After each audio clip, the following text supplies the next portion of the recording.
The search for extraterrestrials is being done with telescopic eyes and ears. Michael Liu, an astronomy professor at the University of Hawaii in Honolulu, uses an optical telescope to look for planets orbiting distant stars. Liu says until recently, Earth-bound telescopes could not provide extremely sharp images of distant stars because of the refraction of light passing through Earth's atmosphere. But that has changed. One of the technological advances that has happened in the last 15 years is that telescopes are now equipped with a technology known as adaptive optics. It essentially allows you a way to measure in real time the trembling of the Earth's atmosphere and correct for those images. Liu says the images of stars are now more than 10 times sharper than before.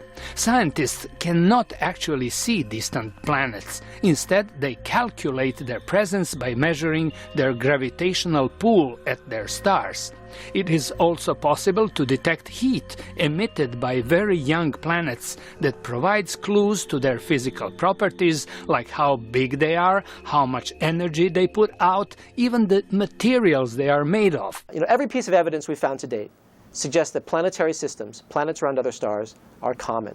And we're getting ever and ever closer, not quite yet, but we're getting very close to finding planets just like our Earth around stars just like our Sun. And that almost seems inevitable.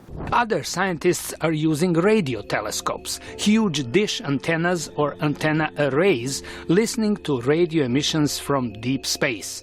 Alan Penny, an astronomy professor at the University of St Andrews, Scotland, is the chairman of the United Kingdom's Search for Extraterrestrials group, UK SETI for short, which plans to connect all radio telescopes in Britain into a huge network in search of intelligent alien life.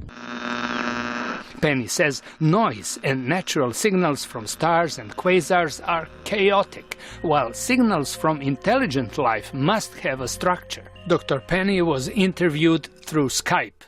There's no natural source, there's no star or quasar that can do it. So when you take your picture of the sky and you look at the colours, the equivalent of the colours, if there's this one sharp band, that must be an artificial emission, which means it must be intelligence.